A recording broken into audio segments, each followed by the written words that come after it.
Hello दोस्तों, मेरा नाम गोविंद कुमार है और मैं आज आपके लिए क्लास 12 का चैप्टर नंबर 3 है वो लेके आऊँ। चैप्टर नंबर 3 आपका है मैट्रिसेस। ठीक है, तो चैप्टर नंबर 3 में मैंने आपको पहले इंट्रोडक्शन दे दिया था, जो इसका फर्स्ट पार्ट लेके आया था मैं तब। उसके बाद में इसका जो सेकेंड पार्ट आया था, तो सेकेंड पार्ट में हमने डिस्कस किया था कि टाइप्स ऑफ मैट्रिक्स, यानी जो मैट्रिक्स है वो कितने टाइप्स की होती है। ठीक है, तो एक बार फिर से हम थोड़े उसमें मैंने 3 टाइप्स है वो डिस्कस किए थे। ठीक है, तो बाकी के जो पार्ट्स है वो हम आज डिस्कस करते हैं। ठीक है, तो आपने देखा होगा टाइप्स ऑफ मैट्रिक्स, यानी मैट्रिक्स है वो इसके कितने टाइप्स होते हैं वो देखेंगे। ठीक है, अब यहाँ पे आप देख रहे हो फर्स्ट जो टाइप है वो है आपका कॉलम मैट्रिक्स। ठीक है, कॉलम मैट्रिक्स में मैंने आपको एक्सप्लेन किया था कि कॉलम मैट्रिक्स क्या होती है। तो कॉलम मैट्रिक्स होती है यानी ऐसी मैट्रिक्स जिसमें ओनली 1 कॉलम होता है। कितने कॉलम होते हैं? 1। उसमें रो कितनी भी हो सकती है बट कॉलम कितना रहेगा? 1। कैसे? जैसे आप एग्जांपल ले सकते हो, ऐसे ये कोई मैट्रिक्स है 2 7 6 2। ठीक है, ये मैट्रिक्स है। तो यहाँ पे अगर कॉलम की बात करें तो केवल एक ही कॉलम है, बट रो की बात करें तो देखो 1 2 3 4 रो है। ठीक है, तो उसको क्या बोलते हैं? कॉलम मैट्रिक्स बोलते हैं। ठीक है, अब इसके बाद में जो हमारा सेकंड पार्ट था वो था हमारा कौन सा? Row matrix. कौन सा था? Row matrix. रो मैट्रिक्स ऐसी मैट्रिक्स होती है जिसमें क्या होता है? ओनली 1 रो होती है। कॉलम कितने भी हो सकते हैं बट रो कितनी रहेगी आपके पास? ओनली 1 रहेगी। कैसे? इसका एग्जांपल ले सकते हैं, ए इज इक्वल टू आप ले सकते हो 5 रूट 2 7 3। ठीक है, तो यहां पे अगर आप रो की बात करें तो रो कितनी है? ओनली 1 रो है। ठीक है, बट कॉलम की बात करें तो 1 2 3 4 कितने कॉलम हो गए? 4 कॉलम हो गए। ठीक है, तो उसको क्या बोलते हैं हम? उसको बोलते हैं रो मैट्रिक्स। ठीक है, अब इसके बाद में हमने जो थर्ड पार्ट था वो हमने रीड किया था लास्ट वीडियो में कि स्क्वायर मैट्रिक्स। ठीक है, स्क्वायर मैट्रिक्स क्या होती है? देखो, स्क्वायर मैट्रिक्स ऐसी मैट्रिक्स होती है जिसमें रो और कॉलम दोनों क्या होते हैं? सेम होते हैं, यानी जितनी रो रहेगी उतने ही क्या रहेंगे? कॉलम रहेंगे। ठीक है, यानी वहां पे अगर हम m इंटू एन की अगर कोई मैट्रिक्स है तो वहां पे हम उसको लिखेंगे m इंटू एम। ठीक है, इसका मतलब क्या हुआ? जितने रो होंगे उतने ही कॉलम रहेंगे। जैसे फॉर एग्जांपल आप ले सकते हो 2 इंटू 2 3 इंटू 3। ठीक है, 5 इंटू 5। तो यहाँ पे ये सब क्या रहेगा? सेम रहेगा, यानी जितनी रो है उतनी कॉलम रहेगा। ठीक है, इसके बाद में हमारी जो 4 मैट्रिक्स है वो है डायगोनल मैट्रिक्स। 5th की बात करें तो 5th वाली हमारी स्केलर मैट्रिक्स। 6th की बात करें तो 6 वाली हमारी आइडेंटिटी या यूनिट मैट्रिक्स। ठीक है, आइडेंटिटी या यूनिट मैट्रिक्स। और अगर 7 मैट्रिक्स की बात करें, 7 वाली मैट्रिक्स आपकी जीरो मैट्रिक्स। ठीक है, तो 3 पार्ट हमने डिस्कस कर लिया था लास्ट वीडियो में। अब इसके बाद में हम हमारा जो 4th वाला पार्ट है जिसको बोलते हैं डायगोनल मैट्रिक्स। क्या बोलते हैं? Diagonal matrix. तो डायगोनल मैट्रिक्स के बारे में डिस्कस करते हैं। तो देखो, डायगोनल मैट्रिक्स क्या होती है? अ स्क्वायर मैट्रिक्स बी, यानी कोई एक स्क्वायर मैट्रिक्स है। स्क्वायर मैट्रिक्स हमने डिस्कस कर लिया था। कौन सी मैट्रिक्स होती है? जिसमें रो और कॉलम क्या होते हैं? सेम होते हैं। तो एक ऐसी स्क्वायर मैट्रिक्स जिसमें बी क्या है? B is equal to b i j m into n is said to be a diagonal matrix. यानी उसको डायगोनल मैट्रिक्स कब बोलेंगे? यानी स्क्वायर मैट्रिक्स को डायगोनल मैट्रिक्स कब बोलेंगे? जब if all its non diagonal, यानी इसके जो डायगोनल पार्ट है उसके अलावा, यानी जो नॉन डायगोनल पार्ट्स है, एलिमेंट्स आर 0। ओके, यानी उसके जो नॉन डायगोनल एलिमेंट्स है वो क्या होने चाहिए? 0 होने चाहिए। ठीक है, डायगोनल नहीं होना चाहिए, बट जो नॉन डायगोनल है, इन डायगोनल को छोड़ के जो बाकी के जो एलिमेंट्स बच गए वो आपके क्या होने चाहिए? 0 होने चाहिए। इसके अगर दूसरे पॉइंट की बात करें तो सेकंड पॉइंट इसका ये है, a matrix b is equal to b i j m into m is said to be diagonal. Diagonal का बोलेंगे matrix if b i j is equal to 0, यानी बी आई जे कितना होना चाहिए? 0 होना चाहिए। यहाँ पे बोला कि b not equal to 0, but sorry i not equal to j. I और जे है वो दोनों इक्वल नहीं होने चाहिए। चलो एक एग्जांपल के थ्रू देखते हैं, ज्यादा समझ में आएगा आपको। जैसे ये हमने एक एग्जांपल लिया है, ये आपके पास एक मैट्रिक्स है बी। ठीक है, इज इक्वल टू हमने क्या लिखा? -1 0 0 और 2। तो यहाँ पे अगर डायगोनल की बात करें तो डायगोनल इसका कौन सा है? 1 और 2। ठीक है, तो ये नॉन डायगोनल क्या है? वो आपके 0 है। अब लोग सर ये भी डायगोनल है। चलो दूसरे एक एग्जाम्पल की बात करते हैं। तो दूसरा एग्जाम्पल ये लो, -1.1 0 0 0 2 0 0 0 2/3। तो यहाँ पे डायगोनल क्या हमारे? ये है। कौन सा हो गया? -k 1.1 2 2/3। ठीक है, अब ये जो डायगोनल के अलावा जो नॉन डायगोनल है ये वाले जो नॉन डायगोनल है वो क्या आपके 0 है, ठीक है। तो उसको हम क्या बोलते हैं, डायगोनल एलिमेंट, डायगोनल मैट्रिक्स। तो आपको समझ में आया डायगोनल मैट्रिक्स किसको बोलते हैं, यानी ऐसी मैट्रिक्स जिसमें नॉन डायगोनल एलिमेंट्स है वो क्या होने चाहिए, 0 होने चाहिए, उसको बोलते हैं हम डायगोनल मैट्रिक्स, ठीक है। अब इसके बाद में हम हमारा जो फिफ्थ वाला पार्ट है स्केलर मैट्रिक्स, उसकी बात करते हैं। तो देखो देखो ठीक है, इसके बाद में हम हमारा जो फिफ्थ वाला जो पार्ट है उसकी बात करते हैं। और फिफ्थ वाला पार्ट आपका कौन सा है, स्केलर मैट्रिक्स। कौन सा है, स्केलर मैट्रिक्स।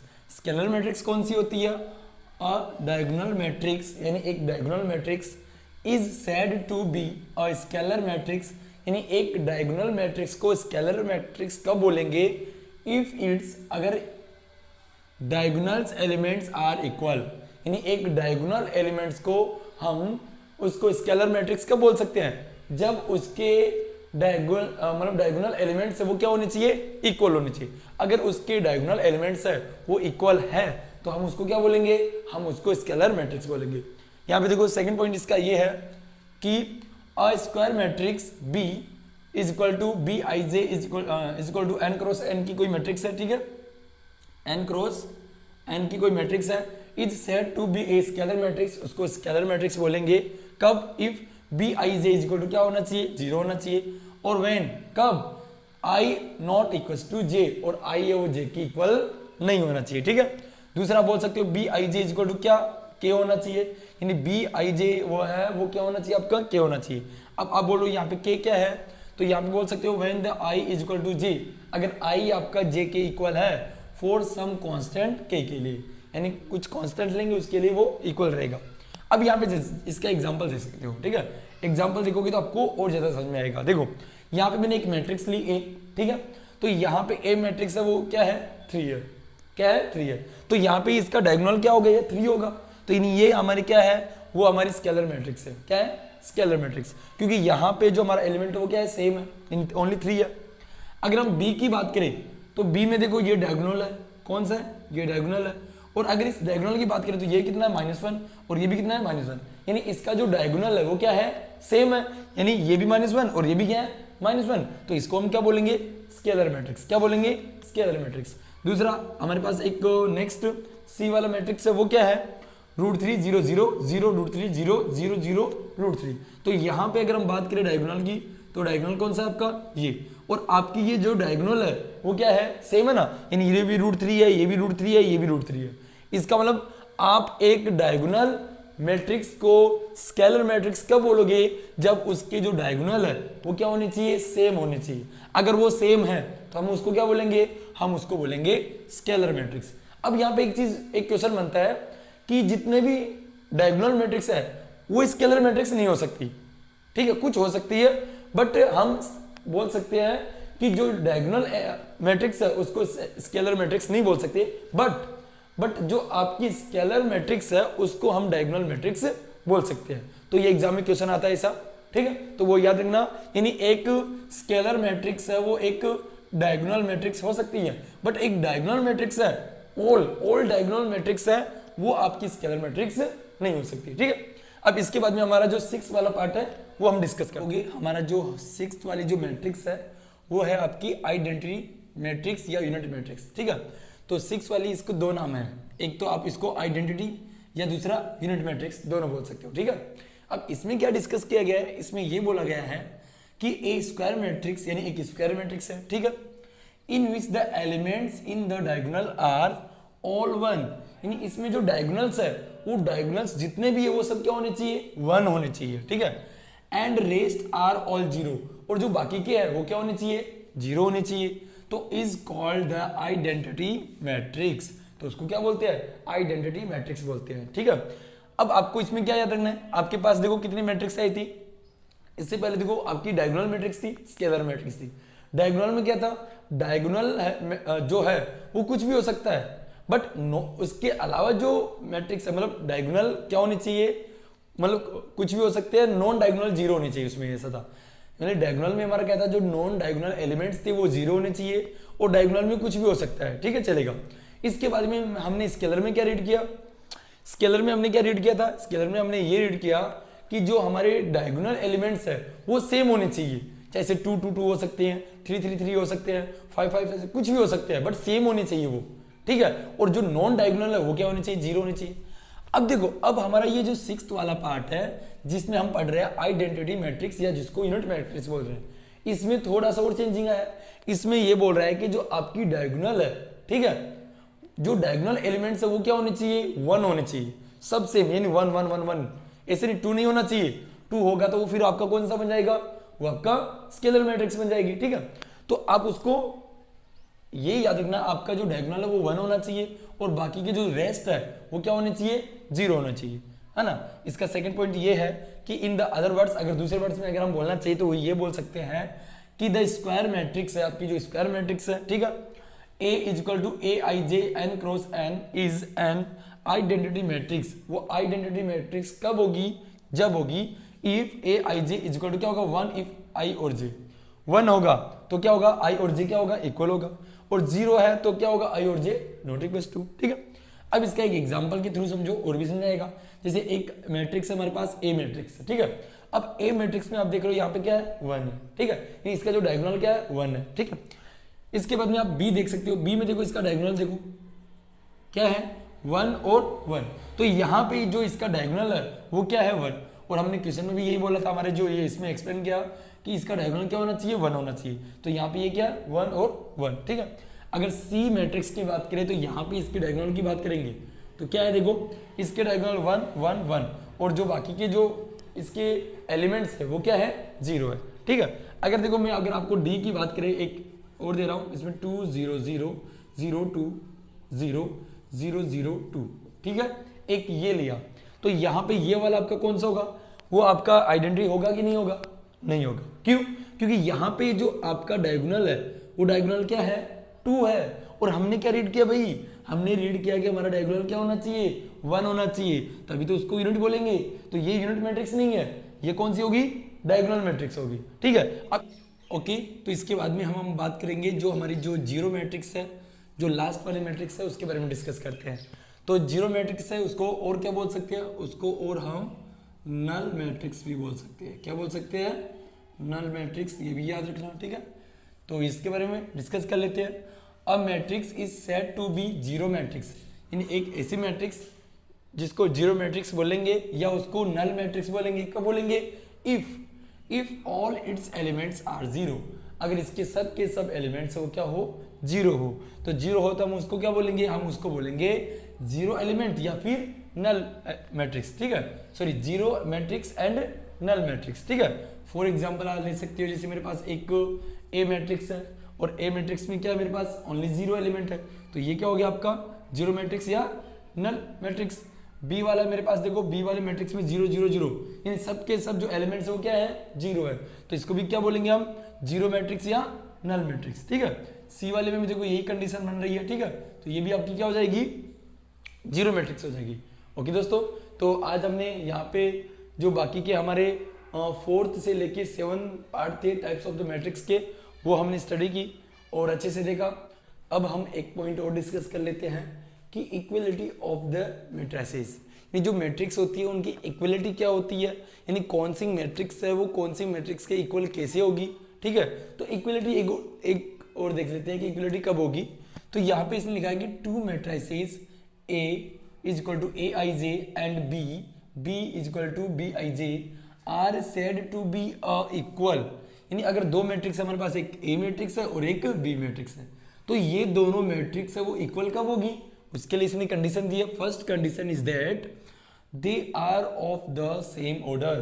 पहली बात तो ये है कि दोनों का ऑर्डर क्या होना चाहिए, सेम होना चाहिए। अब आप बोलोगे सर दोनों के ऑर्डर सेम कैसे, जैसे मैंने बोला कि जो A मैट्रिक्स है यानी Aij, ठीक है, तो इसका ये जो ऑर्डर जो 2 × 2 है तो वो ही सेम B है जो Bij है, उसका ऑर्डर भी क्या होना चाहिए आपका 2 × 2 होना चाहिए, यानी जो ये ऑर्डर है वो ऑर्डर क्या होना चाहिए, सेम होना चाहिए। 2 × 2 हो गया, ठीक है।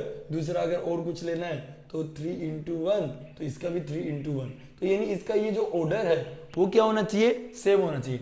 अगर इनका ऑर्डर सेम है तो ये फर्स्ट कंडीशन को क्या कर रहा है, ठीक है, ओके। तो यानी ये हमारे फर्स्ट कंडीशन को अप्लाई यहाँ पे हो रही है, ठीक है।